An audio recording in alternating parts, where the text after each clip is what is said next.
Yo nací en un pequeño pueblo que ahora no existe, se llamaba El Cuerval, porque todos los años los cuervos venían por miles a este lugar, ahí en la desembocadura del río Santiago. Recuerdo de mi niñez, personas importantes, mi abuela, Débora, descendiente de los esclavizados de Whimby, Débora, y recuerdo a mi padre. Mi padre había venido con los ingleses en los años 36. Llegaron varios extranjeros allí, ingleses, españoles, holandeses, rusos, y se metieron en ese río Santiago buscando aventura. No sé lo que buscaban, pero para el caso preciso de los que llegaron a Playa de Oro buscaban oro. Entonces mi padre vino con algunos ingleses, que muchos se los comió la selva, simplemente la selva se los tragó. Trabajaron mucho, hicieron montones de obras allá adentro para explotar oro. Y recuerdo a mi padre, un hombre, se asumía español, antifranquista, y lo recuerdo a él porque era un hombre blanco, alto, y mi abuela era una mujer negra, pura. Y siempre los dos discutían. Mi abuela era una persona que siempre estaba como enseñando. Le decía, vea, deje que yo le enseñe a mi nieto las cosas de mi ser, de mi persona, porque cuando él se vaya de aquí, de esta casa, nadie le va a hablar de lo que es él. ¿Y qué te enseñó Débora Nazareno? Por ejemplo, yo tengo memoria, alguna vez ella recogía semillas de palma real durante el verano. Íbamos a los centros de los montes a recoger semillas. Y esa semilla se recogía y se dejaba guardada durante 6 meses en unos ranchos durante el invierno para que se seque. Y ahí se lo dejaba. Y yo recuerdo que una vez ya estábamos terminando la época de la recolección de esta semilla y nos teníamos que salir al pueblito del Cuerval. Entonces mi abuelo estaba en la canoa diciendo, ya mujer, vamos. Y mi abuela dijo, no, espera, tráeme un poco de estopa seca, estopa del coco, que se usa para hacer candela. Tráeme un poco de estopa. Entonces mi abuela envolvió esa estopa en hoja y la amarró en el techo del rancho. Y después dijo unas ramas de leña, pero bien secas, y también las envolvió y las amarró ahí. Y después sacó un palo de yesca, de la yesca que se usaba para hacer fuego, y también lo envolvió y lo amarró ahí. Y después sal, y la puso ahí, hizo un atado y la amarró. Dijo, ahora sí, vamos. Y mi abuelo estaba enojadísimo. Entonces cuando ya estábamos en la canoa, yo era un niño, le pregunté a abuela, ¿para qué dejas eso ahí? Entonces mi abuela me miró y me dijo, si todo el mundo pensara en el que va a llegar en invierno, como si uno mismo fuera a llegar, el mundo sería distinto. Y eso después yo cuando en las casas de monte veía, yo sabía la filosofía. En el invierno mucha gente llegaba, mojada, de noche. Entonces sabía que ahí había. Y cuando se iba tenía que volver a poner. Esto eran filosofías del pueblo, valores, que luego se perdieron. Pero las había. Y mi abuela era conocedora de todas estas cosas. ¿No sería esa la mejor ejemplo del buen vivir? De lo que llamamos el buen vivir. Sí, sí. En nuestra cultura, después de haber escuchado todo esto y explorado un poco, creo que lo que se conoce ahora como el buen vivir para nosotros era como el estar bien colectivo, que tiene que ver con la herencia de la esclavitud. O sea, no se podía construir cosas personales ni familiares. Había que construir cosas colectivas. Por eso los territorios son colectivos. Porque el bienestar se lo concebía solo en el colectivo. Entonces, cuando los mayores hablan de la montaña madre y de la madre de Dios que la montaña madre da, siempre dicen, coge solo lo que cabe en las 2 manos. Y nosotros siempre decimos, el hambre de mañana es mayor que el hambre de hoy día. No importa si se lo dice en la mañana o al mediodía, pero el hambre de mañana es más grande que el de hoy día. Porque el de hoy día ya está como arreglado, como pensado, pero el de mañana es impreciso.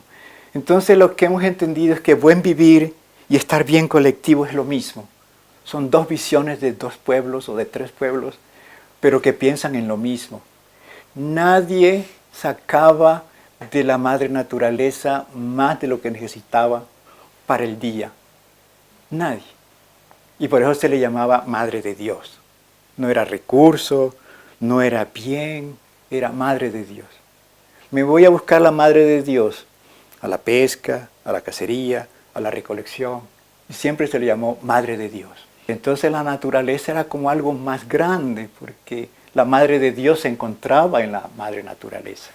Ya fuera río, bosque, ahí se sacaba. Y siempre dijeron, ¿dónde va don Pedro? A buscar la Madre de Dios. O cuando regresaban decía, ¿cómo fue? ¿Encontró la Madre de Dios? Sí, algo cayó para el día. Y entonces cuando se llegaba a la casa se fraccionaba. Y también esto del estar bien colectivo era algo que se basaba en el manejo racional.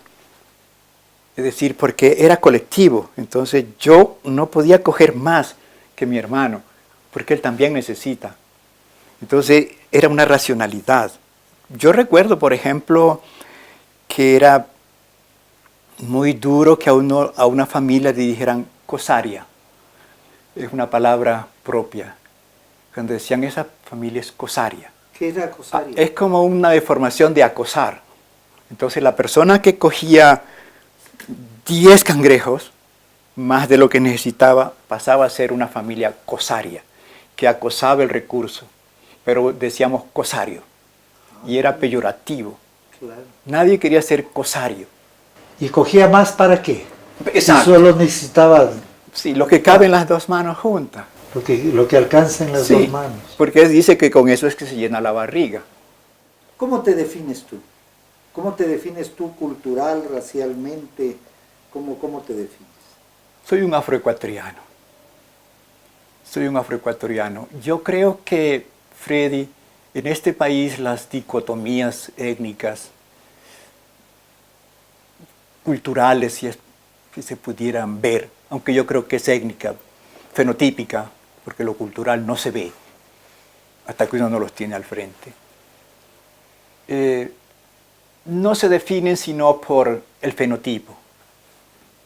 Y mi abuela me decía alguna vez, es más lo que te va a doler la mitad de negro que llevas que lo que te va a aliviar la mitad de blanco que llevas. Y eso ha sido verdad. O sea, si en algún momento se me ha cerrado la puerta, si en algún momento el guardia se ha puesto atrás mío, si en algún momento la gente me ha dicho, ya arrendamos el departamento, señor, disculpe, ya está arrendado, no se preocupe. Me viene por lo de negro que llevo. Muy pocas puertas se me han abierto diciéndome, venga, sí, hay el puesto. Muy pocas, yo diría que ninguna. Entonces creo que se me ha juzgado por la mitad de negro que llevo. Y no se me ha dado ningún favor por la mitad de blanco que llevo. Entonces, yo mismo no renuncio a mi mitad. Soy el producto de esta dicotomía. Yo creo que la pertenencia al ser africano va a estar siempre allí, ¿no es cierto? Pero también el aceptar de que hemos tomado cosas de los demás, de los ecuatorianos, de los otros, para el caso de Esmeralda, de los Chachi, de los Agua, de los Épera, tampoco se lo puede dejar afuera. Entonces yo creo que el anexo ecuatoriano viene bien en ese caso. O sea, somos afroecuatorianos porque tenemos esta profunda y fuerte herencia africana, pero también tenemos unos aportes. Y alguien decía, sería interesante saber cuánto hemos dado y cuánto hemos recibido para ser justos. Yo creo que el caso de los afroecuatorianos del norte de Esmeralda, de donde yo vengo, hemos recibido mucho de otros pueblos. ¿Cómo definirías tú al negro ecuatoriano, al afroecuatoriano? ¿Cómo lo definirías? ¿Qué? Yo diría que no podría hacerlo por persona, yo diría que es como por pueblo. Yo diría que el pueblo afroecuatoriano es el pueblo que más nos ha enseñado sobre el perdón. Pero la sociedad dominante o la sociedad grande no lo ha podido ver. Creo que no hay pueblo que más enseñe sobre el perdón. O sea, nuestra enseñanza del perdón es tan grande que hemos olvidado tantos años de la esclavitud y del dolor de este pueblo para ser súper atentos, amables, bondadosos, gentiles, algunos dicen alegre, yo prefiero decir optimista, y calurosos con el otro, ¿no? Y uno dice, ¿cómo puede este pueblo ser tan caluroso con el dominante, con el blanco mestizo, cuando hasta 1830, 1850, 57, todavía se nos vendía como objetos? Sin embargo, se perdonó todo. Entonces yo diría que el pueblo afroecuatoriano ha dejado esta enseñanza del perdón tan grande, tan amplia. Es una pena que la sociedad ecuatoriana no lo haya entendido, no lo haya asumido. Entonces yo diría que el pueblo afroecuatoriano es eso, es un remanso, es una fuente de perdón histórica de gran valía, de gran contenido. Los abuelos siempre dijeron, teníamos que repararnos, pero autorrepararnos. Nadie nos iba a reparar los dolores de la esclavitud, las heridas del maltrato, la separación de las familias, nadie la iba a reparar. Nosotros teníamos que autorrepararnos. Entonces los territorios fueron el espacio para la autorreparación. Y cuando uno quiere saber más sobre la autorreparación del pueblo negro, entre esa autorreparación está el perdón. Todos estos temas me parece que definen al afro, pero siempre como colectivo. ¿Y la sonrisa y el optimismo? ¿De dónde sale eso de siempre? Usted va a cualquier comunidad negra y la comunidad está abierta. Si la gente te ofrece lo mejor que tiene. Yo creo que es parte de la autorreparación. Alguna vez le preguntábamos a una mujer que siempre está alegre, de aquí de la sierra, siempre está alegre, ¿no? Entonces, la alegría está en el corazón. Entonces decían, no, la alegría se busca en la vida. Y es verdad, se la busca en la música, se la busca en el baile, se la busca en el no pedirle mucho a la vida. Pero la alegría se busca. Entonces, si la alegría se busca, no es que el ser afro es alegre por naturaleza, sino optimista por naturaleza. Porque después de tantos dolores, después de tanto racismo, de tanto maltrato, mal haríamos en ser alegres. Sería un contrasentido. Lo que uno sí es optimista y vuelve y juega, insiste. Entonces, el optimismo, la alegría es parte de la autorreparación de los cuerpos. Entonces la autorreparación es parte del ser. El ser afroecuatoriano siempre se está autorreparando. ¿Qué podemos hacer para preservar ese tesoro que tiene el Ecuador? ¿Qué podemos hacer? Tú que conoces tanto de eso. Mucho, Freddy. Ahí hay muchas historias guardadas.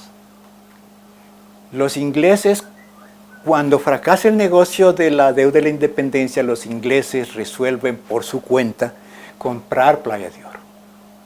Comprársela a los negros que ya la habían comprado del hijo de Juan José Flores. Pero ahí hay un montón de historia increíble. Por ejemplo, el cementerio de los jamaicanos.